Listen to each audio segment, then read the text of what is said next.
as you know, I constantly talk about knowing your frame of reference. Whenever you discuss something with someone else, you should know where you agree, where you disagree, what your frame of reference is. And then from understanding the frame of reference, you begin to understand whether the conversation is worthwhile. An example I give is that someone once asked me whether I would debate this female Reform rabbi on the issue of women in Judaism. So I'm not interested. And they should discuss. I said, the truth is a discussion on women in Judaism between myself and this female rabbi will have absolutely no value. Why? Because everything she says on women in Judaism is based upon her frame of reference, her priorities, her standards. Everything I say is based upon my frame of reference, which is a very different view of revelation, of Torah, of what the value of halacha is than hers. So when you look at it that way, let's take some aspect of separate seating. If you want me to argue why separate seating is right pursuant to her frame of reference, I most likely could not do it. In fact, most likely according to her frame of reference, I would agree with her. Based upon her analysis, what she accepts as true, what she accepts as right or wrong in terms of what God said, not said, or whatever, she most likely will come to certain results. I may agree with it. I don't like arguing for mitzvahs pursuant to whatever the general frame of reference. I don't like saying we have separate seating because it creates more decorum in the synagogue. It's not why we have separate seating. We have separate seating because God told us to have separate seating, because we believe in halacha.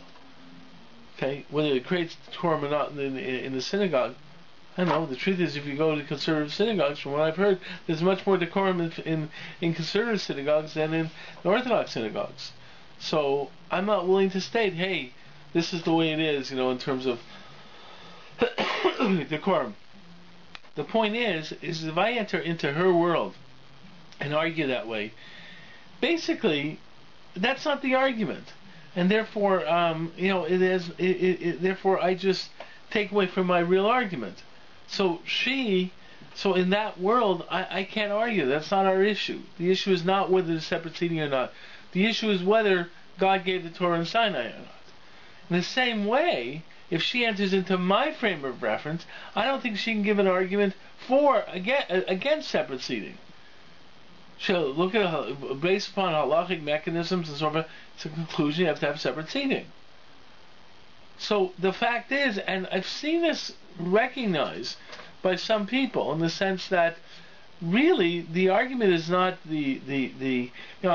but people really know what we're talking about here. It's not really the issue at hand. It's the underlying assumptions behind that issue. And I'm very adamant about that kind of discussion, that kind of statement, of knowing context. So, what happened is I was invited to someone asked me if I would join a discussion group on the Bible. Okay, we're going to get a bunch of people to discuss some passage of the Bible. I think it was a Kenes Yitzchak. I'm not exactly sure what it was, but the issue arose, and the person said, "Would you like to come speak?" And I said, "I'm really not interested." The person got upset. Well, we don't want to hear. We're going to have a Muslim, we're going to have a Christian, we're going to have this type of Jew, that. Don't you want to hear all the different perspectives? I said I really wasn't interested. And then I explained to the person, because the fact is to me, the Chumash is not a book of literature. Chumash is a completely different work. It's not a book of literature, and there's assumptions that I assume when I read Chumash. Okay, there's certain things I think exist beyond the text. Then I can't prove it from the text, but I don't perceive the text as being independent from the oral tradition that was given at Sinai as well. As Shimshon Hirsch points out, it's not that the oral law is a commentary on the written law. It's the fact that the written law are the notes of the oral lecture that was given. So it's sort of it's incomplete, but just sort of says over notes. But the truth is, you should have that there's a broader thing going on than just what's in the text. So I have assumptions when I read the text, which I can't prove from the text, which I'm not interested in proving from the text. These are the assumptions I have in reading the text, because my faith tells me that there was these assumptions that existed when the text was given. So, but the point is if it was a book of literature, then you could talk to, so you want to say, oh, this is my idea, that perspective, but the truth is that I'm not interested in having that discussion. Maybe, some guy wants to tell me something from his perspective, I might listen, but to have a discussion with it, it just doesn't have any point. I'm not going to have a debate, discussion. The fact is, we're coming from two very different perspectives, contexts. And in last week's Insight, I argued this from the discussion of Yaakov and Rachel. Rachel is upset with Yaakov and says, give me kids, and Yaakov says, am I in the place of God to be able to give you kids? It's a very powerful two sentences in in the Chumash. So what really is going on? So you look at all the commentaries of what's really going on, what you get is a very different dialogue than what is just seen in the skeleton of the Chumash. It's a much fuller dialogue, which really comes to the fact that when you think of Yaakov and Rachel, of Yaakov Avinu and Rachel Imenu, you're not talking about two individuals, just two regular individuals. You're talking about two individuals who were the founders of the Jewish nation, two remarkably intense individuals, developed individuals, significant individuals. And there's an assumption that they had some of the idea of the theology of Judaism. That's clearly an assumption. These two people come from, you can't prove it from the text, but there's an assumption that these people, that Yaakov and Rachel were people who sort of knew about the religion. Now you say, what religion did they know was pre-Sinai? It's a good question, but the fact is the theology of Judaism was already existent. When Avraham Avinu sees the one God, there's an idea of one God was there. There is a theology existent before Sinai, and there's ideas of values before Sinai. When Avraham Avinu says, "Shofet kol haaretz liyaseh mishpat," will the judge of the world not do justice? He already understands there's a value of justice. So the fact is that there is already theology. So the Meforshim, when you discuss this little discussion between Rachel and Yaakov, what's given in the text is just a skeleton. They understand that there's something much broader going on here. And therefore you look at the commentaries, they develop it into a much fuller discussion. What was the theological basis of this? Rachel doesn't know. You can't. Kids. You can only have kids if you can't ensure you're going to have kids. You can, human beings can try and have kids, but the truth is that it takes God to actually bless the union of the male and the female to have a child. So the fact is, okay. Right. And Alex is asking the question, why should we assume that the theology of Judaism really already existed and was not created later, much later? That's a fundamental principle. That would be a distinction between Orthodox Judaism and, let's say, conservative Judaism. The point is let me try and state this. The theology of Judaism is a developing theology. In other words, I would not say today that everything that we understand as part of the theology of Judaism, let's say the Rambam understood or Rabbi Akiva understood, because I think that we do develop new insights into Judaism. So I'm not trying to say that there's nothing new. Okay? However, the basic principles are there. So when I think back to the basic principles of Orthodoxy, I think back, the Rambam knew them and Rabbi Akiva knew them. Moshe Rabbeinu knew them.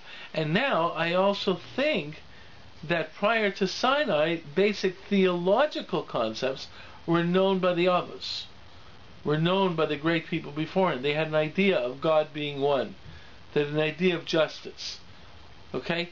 I mean, there's a whole issue. We say the Avos, Avraham Avinu specifically is mentioned, but generally it's understood to be all the Avos kept Torah.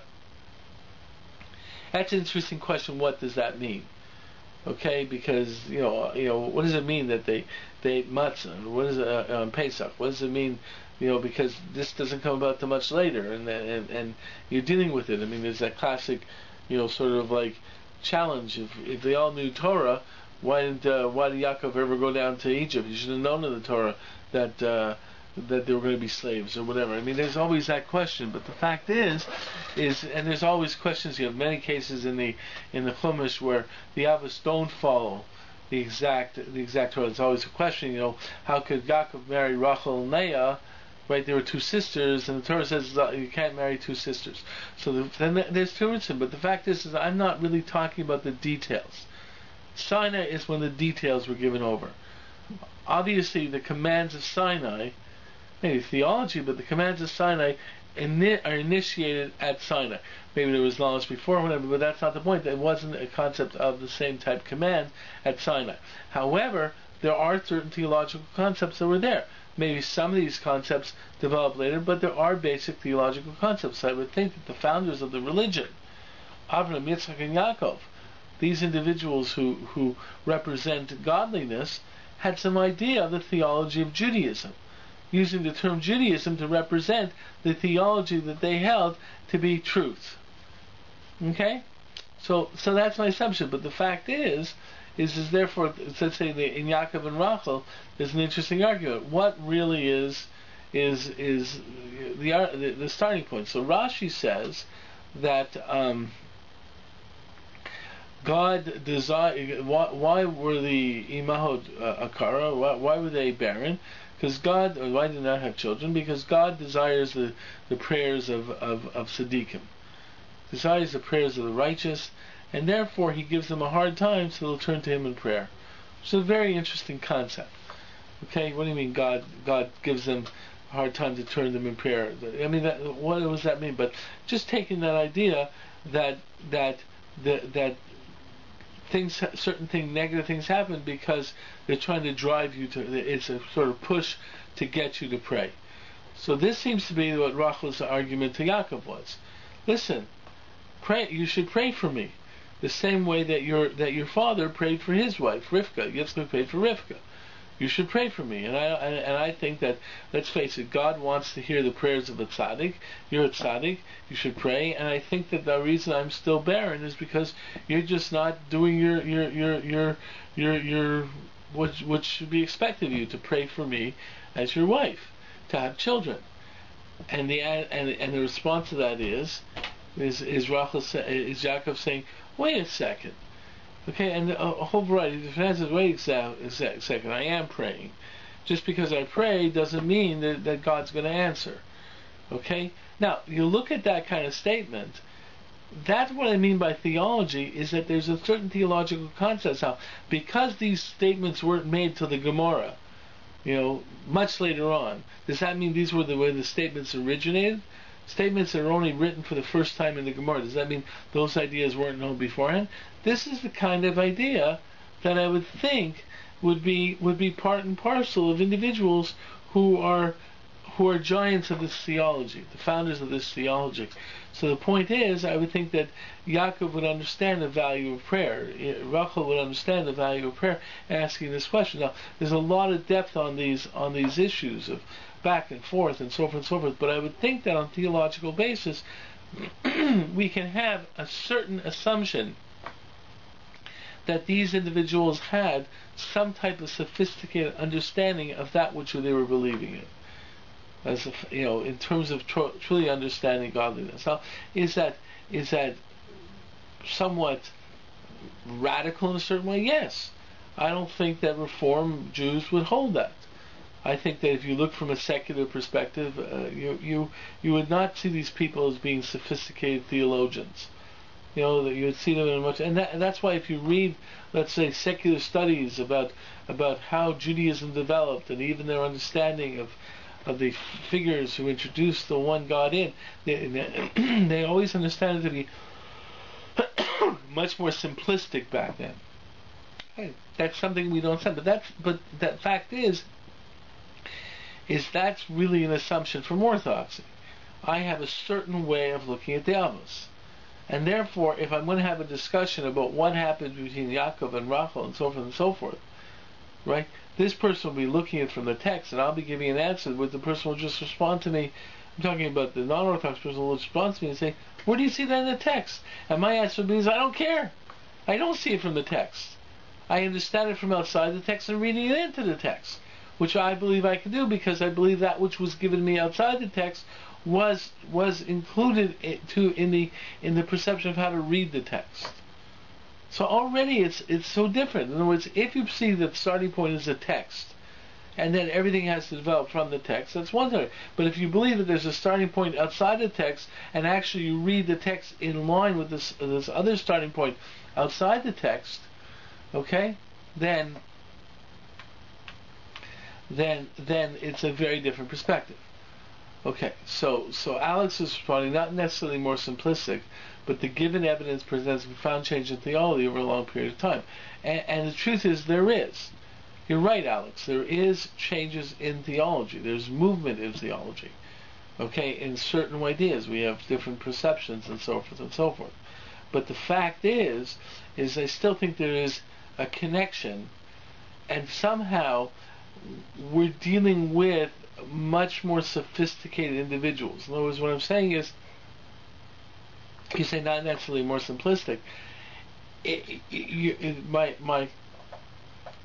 My point is that these are individuals who are thinking theologically, and that all I'm saying is that even though there's nothing in the text to make them perceive of having some kind of theological system, I can assume that they did based upon my perspective.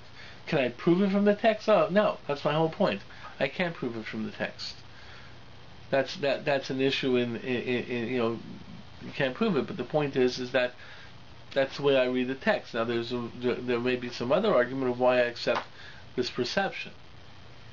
Okay, but the key point is that idea of context. And that's why I was hoping if whoever gets the insight, I was actually thinking that maybe sometimes we should actually look at some insight ideas and see what is worthwhile from that perspective.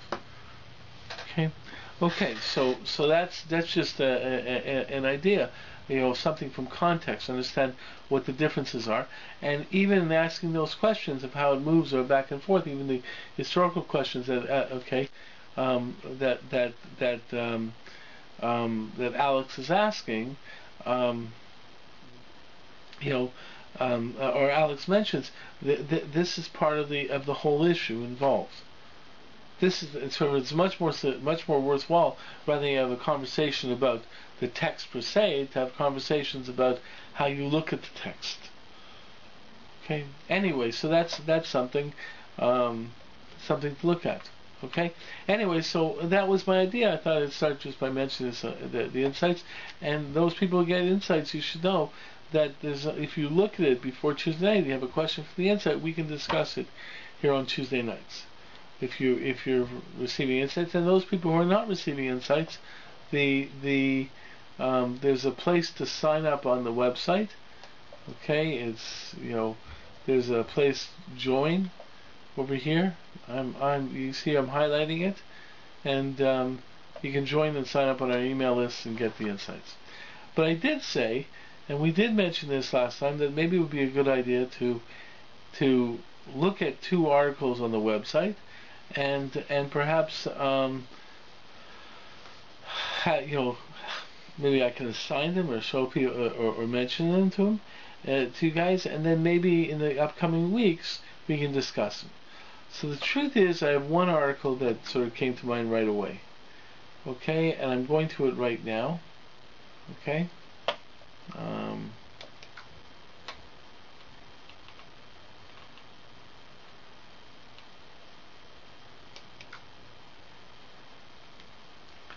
It's called Tree of Knowledge Part 3. Do you guys see it? Tree of Knowledge Part 3. Okay? It's on the website. The way you'd find it is it's in the library section over here. Click on that, then click on on journal, and then scroll down in the journal area, and you'll see it. You'll see Tree of Knowledge. It's not. You guys don't see it here. Oh, I'm going back. Somehow we got back here. One sec.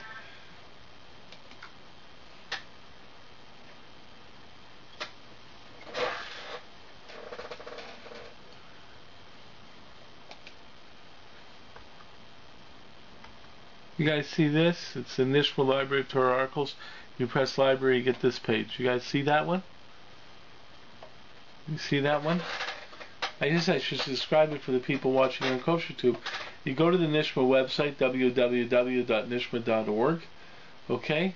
And then right at the top of the homepage, there's list of things at the top is something called Library. Okay?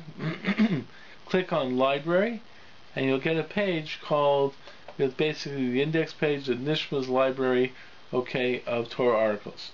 Now, in this page over here, you go to Nishma Journal. Okay, so we're going to click on Nishma Journal. Okay? And this takes you to the list of articles in Nishma Journal. Most of these articles are not up on the website right now.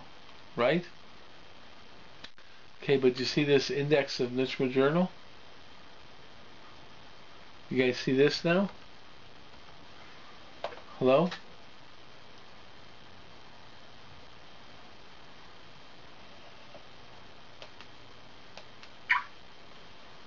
No one's responding. You guys see me? Okay, yes, you see it good. Now, if you scroll down, you'll see an article here called Tree of Knowledge Part 3. The truth is there's Tree of Knowledge Part 1, Part 2.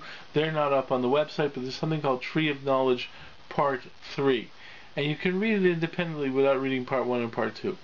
Okay, but you can read this one independently. Okay, so this is Tree of Knowledge Part 3, and I'm going to click on it now, and I'm going to take you to this article. Tree of Knowledge Part 3. Okay? You guys see this one, Tree of Knowledge Part 3? Hello? Okay. Alex is representing the group with his responses. Do you see it, Alex? Just waiting for your response. Anyone else can respond if you see it.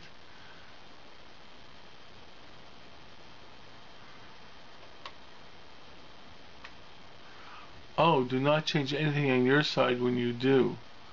It goes back to home page. Well, just go through the thing. Go Library. Takes you to the index. Go Journal. Okay, I see it. Just go Journal. Okay, then scroll down in Journal to Tree of Knowledge. Part 3. Tree of Knowledge Part 3.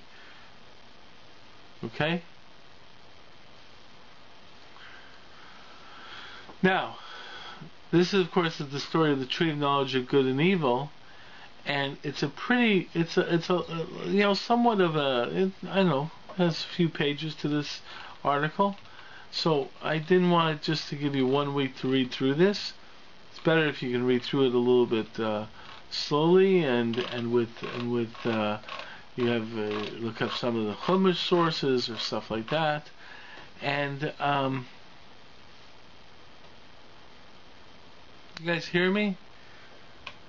Okay, Babushka's having sound issues. Anyone else having that? Okay.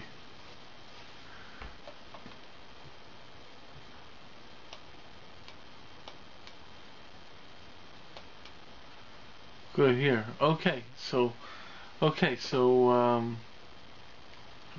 I don't know what to tell you. Anyways, try and read this article. It basically gives you a structure of what I think is significant in terms of what good and evil really are. What is Tov and Ra?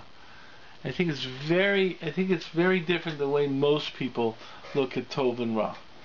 I think most people think Tov and Ra is sort of absolute concepts, or there's good and there's evil, and I think Tov and Ra is much more subtle in the Jewish perspective, or a little bit more judgmental, a little bit more sensitivity. Okay? The fact is, I think sensitivity is a very strong concept in terms of good and evil. And really trying to define good and evil, and I think it's very situational. Okay, in terms of good and evil. It's very, I think the Torah view of good and evil is very non-Kantian. So, if you look at this article, Tree of Knowledge, I think you end up with a really interesting perspective. So I hope to talk about that, because I hope to talk about good and evil. Okay?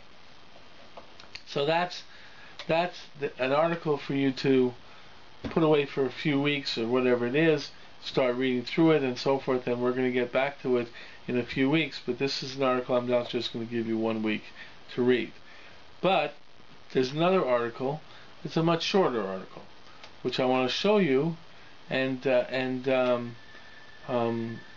this article will basically something that, if you guys read it for next week, I think will introduce a very interesting discussion. And I'm going back to the home page now, so I'll press the button here and go back to the home page. Okay, we're at the home page, right? Okay. Now, from the home page, over here are columns. Okay? Okay, these are the web columns that are on the website. Okay? And if you notice, there's a column called commentary. In this columns thing, there's a section called commentary, which is a variety of articles, which are much more specific to the times or whatever. It's like a commentary type thing. A lot deals with things going on in the world and stuff like that. Anyway, so these commentary things. Hold on 1 second. I just want to check something. Yeah. Okay. Just want to make sure that's going on. That's going still. Okay. The fact is that in the commentary there's an archives index. So if you go over columns and you look over there, there's commentary, and if you go to commentary, you'll see an archives index. And what I'd like you to do is go to the archives index. And in the archives index, there's an article. If you scroll down in the section called Torah and the Human Condition, there's an article called The Wall. Okay? Okay? And that would be an interesting article for us to look at next week, because that article starts a matter of the fundamental relationship between the person and Torah. Okay, in terms of the challenge of Torah. Okay, and you'll look at The Wall, this article, and it introduces a lot of the tension that a lot of people usually try to stay away from.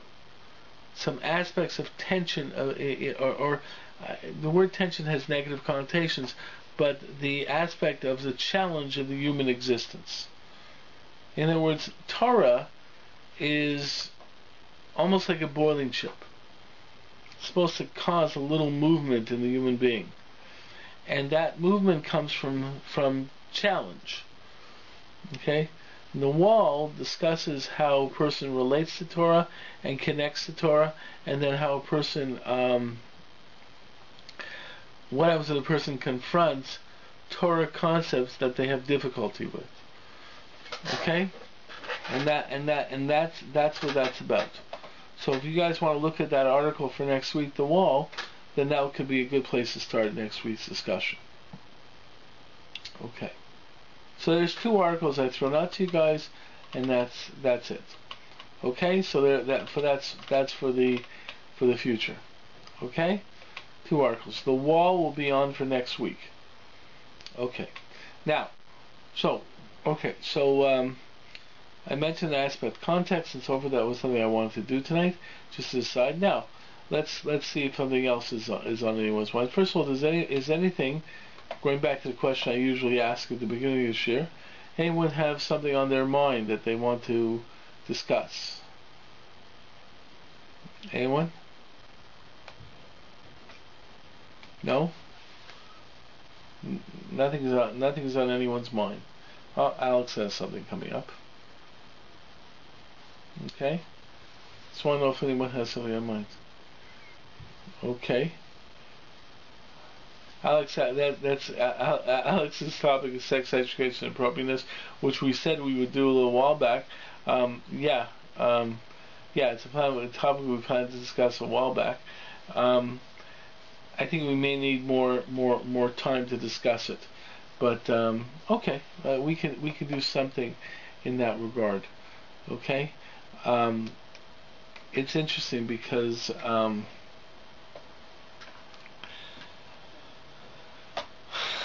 I think there's an issue that always comes up that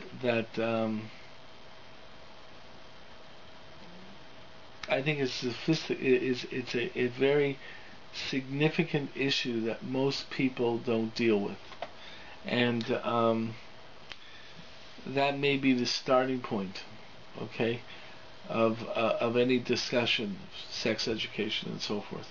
So maybe we'll talk about this idea that I want to point out, and a question that you guys can think about. The issue in our world,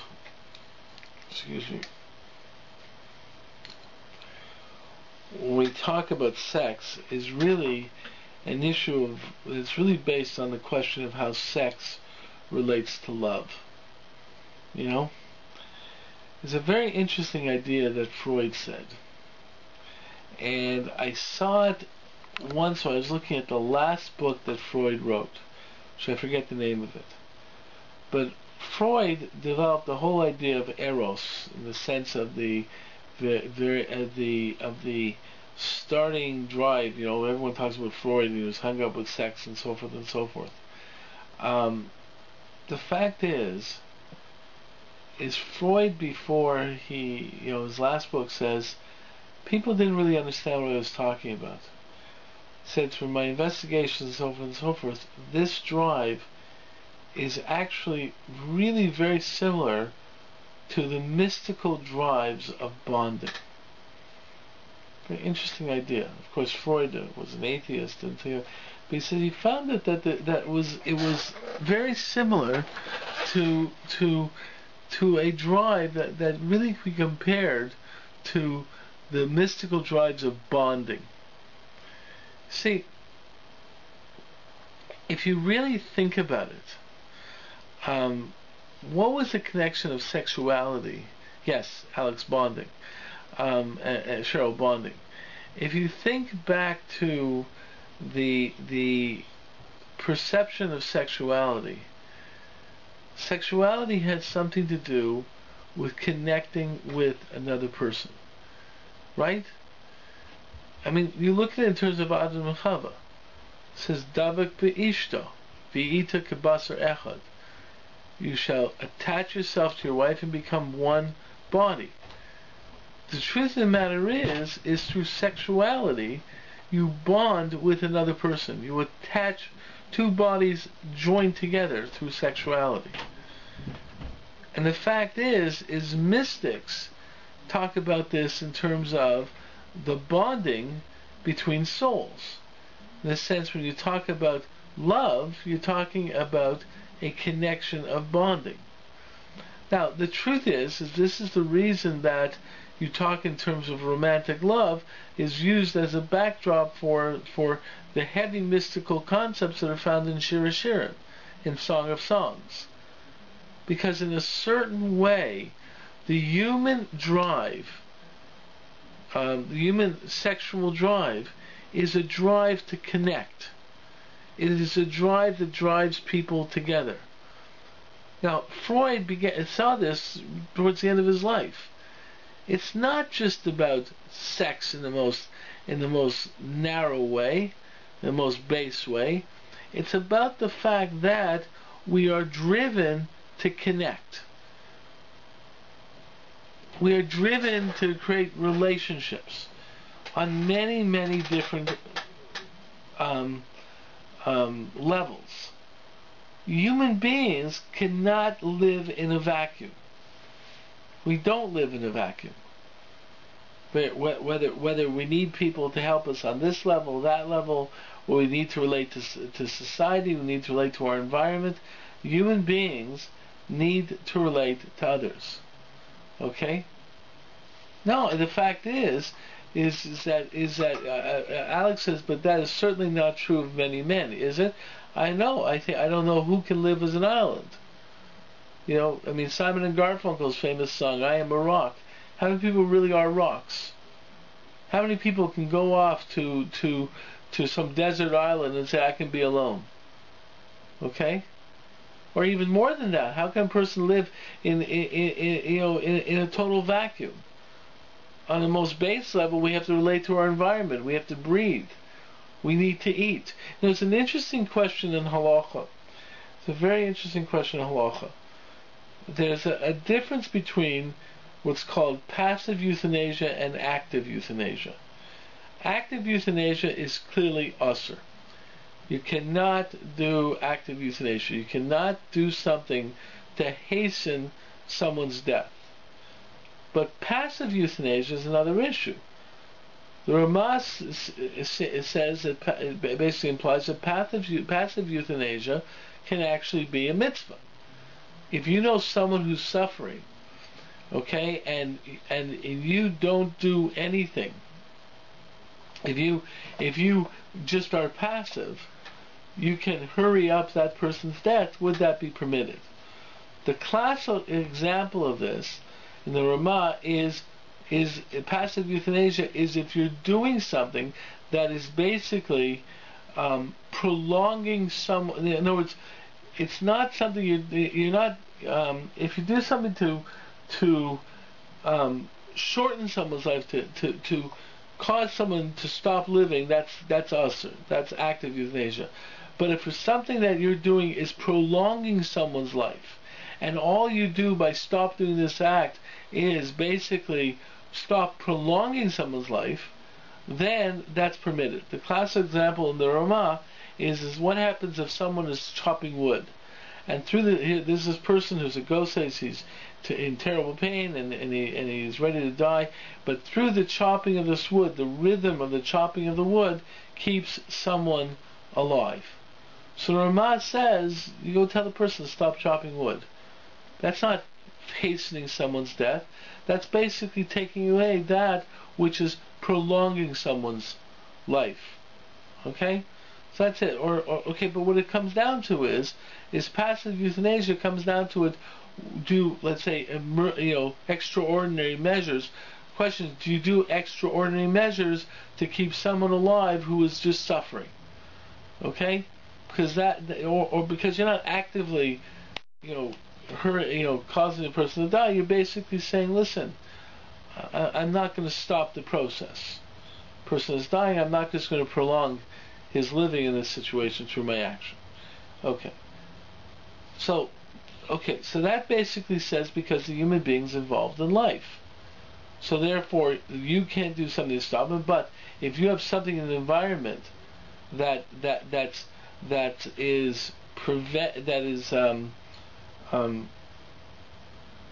right now he would just continue, he would just, the absence of this thing in the environment that's keeping him alive, you can remove that aspect of the environment that's keeping him alive rather than actually causing him to die. So the question is like this. I hope I'm being a little bit clear here. Can you therefore not give food and water to someone who is who's a ghost? A ghost is someone who's about to die in terrible pain or whatever. So the point is that if you think about it, the person is dying. What you're doing by feeding him is you're prolonging him, because basically all you're doing is passive. You're not actively doing something to hasten his life. You're just withdrawing something that would keep his life going. So therefore, can you do it? So the truth is you can't do it with food and water. Why? That's a very interesting thing, because food and water are inherently necessary. And when you think about this, you really look at the Meforshim on this, at the commentaries, you get to see an interesting idea. It's because the human being does not live in a vacuum. The way we're created is the fact that we need an environment. We need to have food. We need to have water. We need to have the means to, in a civilized way, in a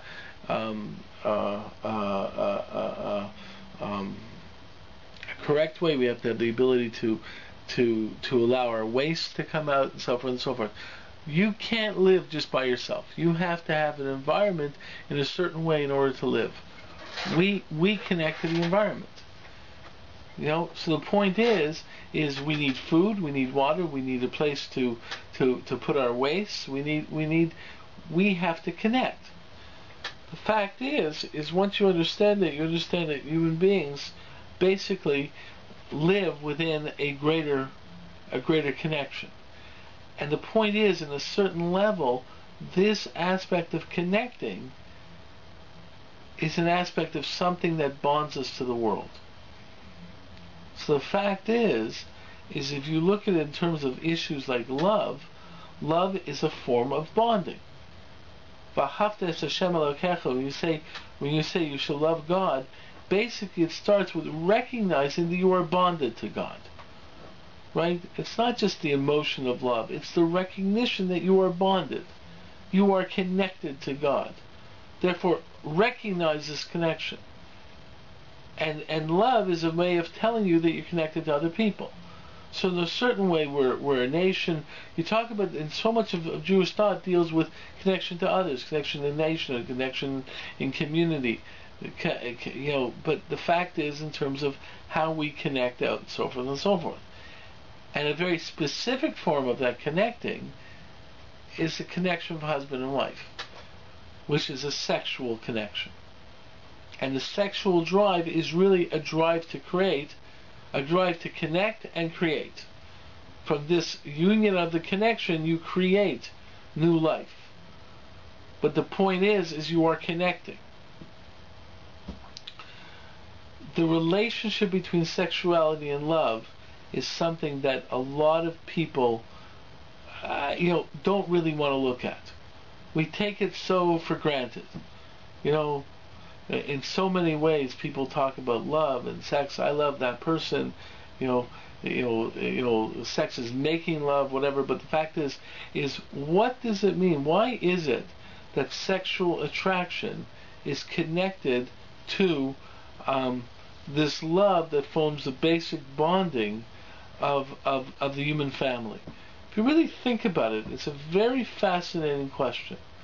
Okay? We talk about being attracted to someone else. Okay? In choosing a mate, it is important to be attracted to your mate. People talk about, I fell in love.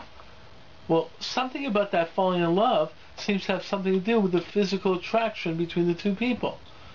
You think about it, why is it that you're attracted to this person in some physical, sexual way, and now you're going to make the commitment to live with this person into the future? Hey, I'm attracted to you. Now, this leads to love, and this means we hope to devote our lives to each other. I find it very, very fascinating. And if you think about it, no, it's not. The truth is that husband and wife wish to be attracted. You tell your wife she's beautiful. We think about kala nava chasuda. You tell her kala, you're beautiful. Why? You're pleasant and beautiful, nice and beautiful. The fact is kala nava chasuda, and you're righteous and beautiful and righteous. This is to praise her in the eyes of her husband, create the bonding, and so forth and so forth. And people think that says, well, what do I need that for? I just want to marry a tzaddik. What does it matter about the physical attraction? But it seems to be there. It seems to be significant. The imahot were all beautiful. And there's ideas. There's actually one medrash I just saw that says that one of the reasons that God wanted the others to basically there was a perception that God wanted the avos, the imahot, to be beautiful for the avot, right? Wish to make sure, have the avot have the pleasure of their wife's beauty. Point is if you really think about this, what's the connection between physical attraction and love? And I could take it even further. If you watch Hollywood, it's such a and sometimes I like watching movies because it really points to a world that I don't really know about. But that world really brings out things which get you thinking. This doesn't mean you should see every scene in every movie, but the fact is, it's interesting, and it's very, very interesting on how it's so obvious in Hollywood that physical attraction is connected to love. It's so obvious that in the most base way, if someone says I'm physically attracted to this person because of some actual physical thing, and that represents the love that the person has to whatever. The base physical attraction somehow turns into, gee, that must mean that they love the person. And I think that's the starting point of every issue. What is the connection between sexuality and love? That's a significant question. Now, Alex has put up something over here, so I'm going to read what Alex said. It is reasonable to say, I would think that we perceive the world, and most of our feelings around the world stem from the sexual desire. Can one really worship God or understand God's love without having the sexual attraction to another human being? Okay. The point is that that's an interesting question in terms of that connection. But do you have to be attracted to human beings in order to love God? I wasn't really saying that, but it could be a springboard as your next comment is, but that's certainly a springboard. But the fact is when we think of love, we think of connecting, we think of bonding. That's what love is about. We are bonded with other people, and the fact is, you see by who was it? Yaakov and Yosef, nafshur b'nafsho, that their souls were were bonded, tied together. This is what we mean, and somehow into this idea of our connections and our bonding with others and so forth and so forth. There's a specific aspect of sexuality which finds its fulfillment specifically in marriage. But the force is that force of bonding, which somehow connects to this physical drive of sexuality. Now, obviously, that this aspect of sexuality really highlights aspects of different sexes and so forth and so forth. But the point is that if you can't look at if you look at this issue, you have to come to some understanding of the relationship of sexuality to love, okay, and then you can start taking it from there. See, even and it's misused, it's misapplied. But let me give you an example. From in a certain way, the people who are pedophiles, what do they call it? They call it intergenerational love. Craziest thing. Okay, what is this term? But they're able to throw out a term like that, and gets you thinking. Do you think maybe it's just a facade? It's just a way of doctoring up, which I think in a lot of those ways. But the fact is, it represents something that we don't want to deal with. The world doesn't want to deal with. Okay, Alex now writes, it seems to me to be reasonable to suggest that one's love of God is a projection. Perhaps it is a terribly inappropriate word to use, but I just can't think of another, of one's love for a woman. Well, the point is that the love the love between a man and a woman is the basis of Shir Hashirim to express the love between Klal Yisrael and HaKadosh Baruch Hu. So the fact is that model is used. But the fact is to understand that model, when you think about one's love for a woman, this is something where you have to start with the fact, what does sexual attraction have to do with love? That's something you have to deal with. Even if you just want to deal with it in that one situation of the male-female relationship, you've got to understand it. What does it mean to say, I love you, I am sexually attracted to you? What does that mean?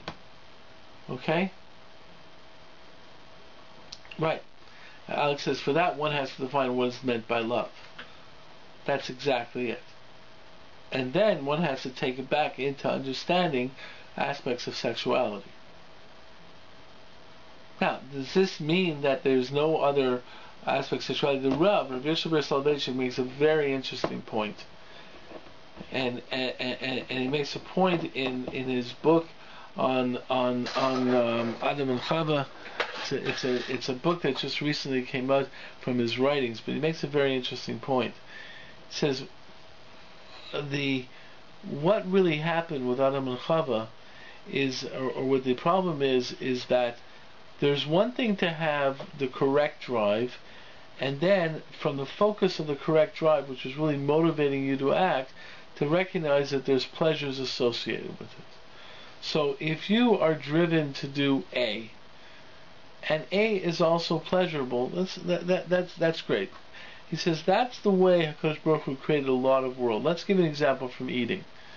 You're supposed to eat in order to sustain yourself. And once you're involved in the process of eating, it's a gift from HaKadosh Baruch Hu. It's a gift from God for you to be able to have pleasure from this eating. So here's this. I need to eat a nice meal. I need to eat, and so the stuff I'm eating tastes good. So that's tremendous. But my drive to eat is to sustain myself. Since that's the way Adam and Chava were created, this was the drive, and there were pleasures that were associated with this drive. Okay, but that wasn't supposed. Pleasures weren't supposed to be what your drive was about. You didn't eat in order to have the pleasure of the taste. You ate for the reason it was proper to eat, and then there was the pleasure of the taste. It says when did things start falling all around? It's when people started eating for the pleasure. Okay, extreme in Rome, where they just ate until they threw up and ate some more, and so forth and so forth, because they just wanted the pleasure. Had nothing to do with understanding the real purpose of eating, which is for the nutrition. I just want the pleasure. And that's where maybe it breaks down with sexuality also, in the sense that what occurred is people are thinking about the pleasure and they're not thinking about what this drive really is about. So that's a possible way of understanding how things break down. But to first understand where things break down, you have to understand how things break. You first have to understand what the purpose of the drive is, and how that drive connects. And the drive is a multi-dimensional drive. See, to really understand this thing, you can take a comparison to Catholicism, which perceives any sex, the idea of celibacy, which implies that love does not need any sexual expression. In fact, the perception that you are going to have sex with the person you love actually is seen from a certain perspective as being a lessening of the love, because you're using the person, right? What was it called? The Vestal Virgin. The woman that you did not touch is the woman you really loved in the Middle Ages, right? Because the fact is because that was pure love, because you didn't want to use her for your own satisfaction, which is what happens with sex. But the point is that what I'm presenting, but maybe this drive has something to do with love. So you get into definitions of love. Okay, and that's really what Alex is saying, what is meant by love. So, anyways, That's where I'm going to let you off today. We'll have to go back to this again. Alex can remind me about this, but we're at a point right now where we understand that the issue really is about love. What is love, and then how does it connect with a physical drive of sexuality? Okay? I think if you start answering these questions, then you could start dealing with how you go about, expressing this topic in education. Cheryl asked me a question, Rabbi, is it your opinion that sex is inherently self-oriented? No, it isn't. I was saying that was a Catholic perspective, what I was saying. Okay? The truth is Catholicism argued that the